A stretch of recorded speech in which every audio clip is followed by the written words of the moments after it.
We're on Paratrooper, day 1.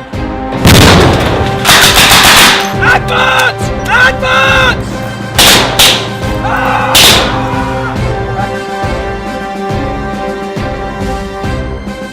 So it's the morning of day 1 and we're getting ready to prep the shoot for scene 87. It's the Michael McGee tank attack scene.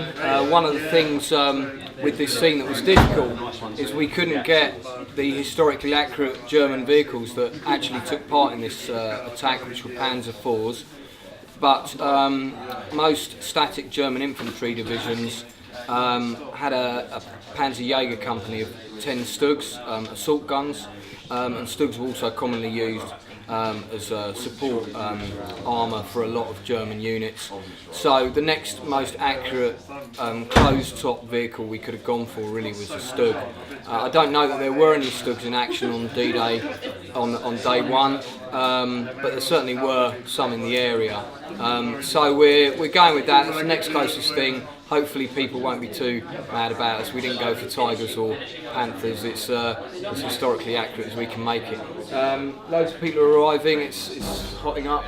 It's going to be a really exciting and long but exciting day.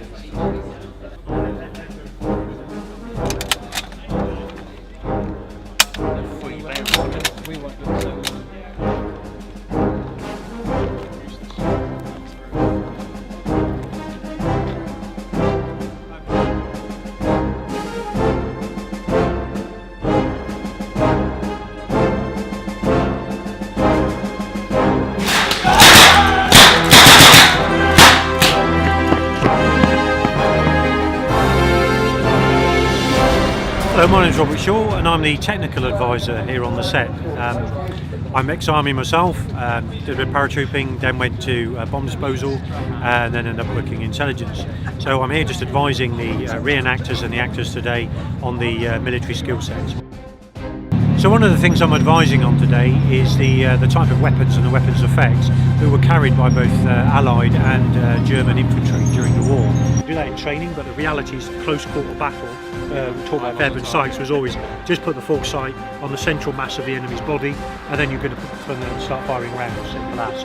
Okay, you'd only aim it if you had distance and the ability to do so. In close quarters, literally, if you're that surprised or on automatic, it's going to you just basically brace it against the stomach, literally, and fire it like that. Weapons suitable for close quarter battle, like submachine guns, pistols, etc. Then they've got more medium range weapons, rifles, Mark 303s, the unique to the Enfield. And then we've got light machine guns such as the Bren, which actually was in service all the way from World War II up until the 1980s. They simply rebarreled it and made it a different calibre.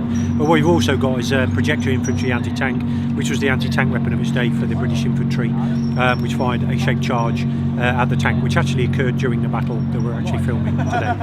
And action!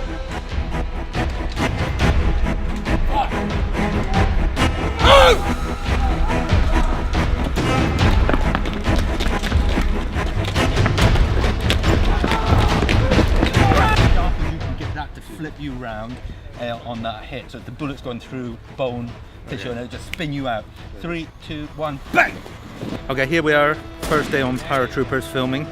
We're up near Hitchin, so not that far, supposedly France, but it's a great location here with about 100 SAs, which are great reenactment guys, and some of my stunt team. So we've got explosions and tanks coming up.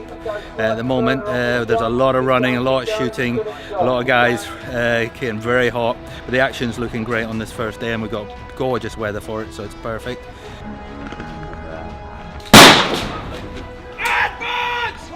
Hi guys, I'm Alex Wadham. I'm playing Private Tommy Colleen in Paratrooper.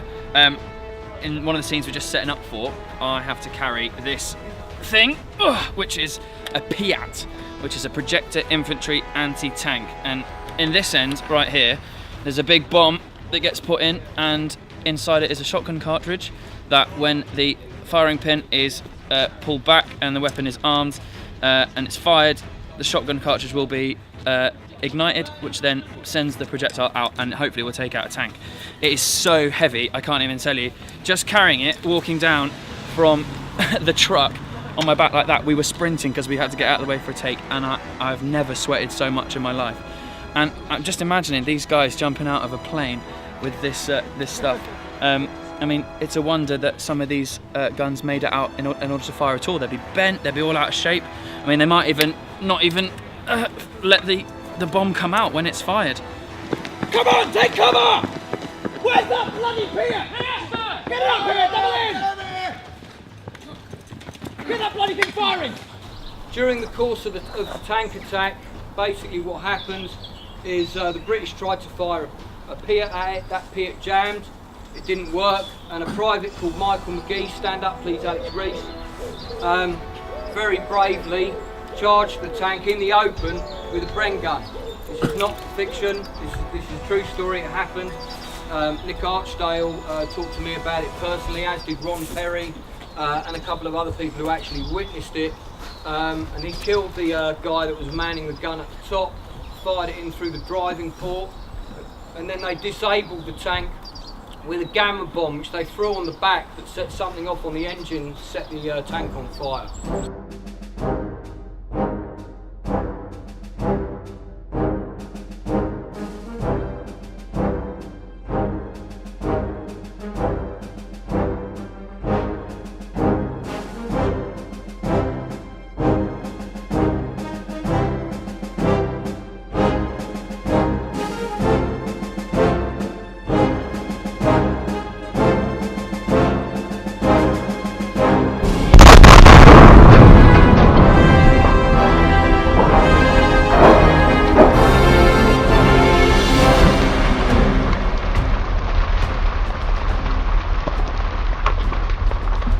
Mate, it was absolutely amazing. I'm breathless. I really thought, when it went off the explosion, I thought the stuntman had really copped one.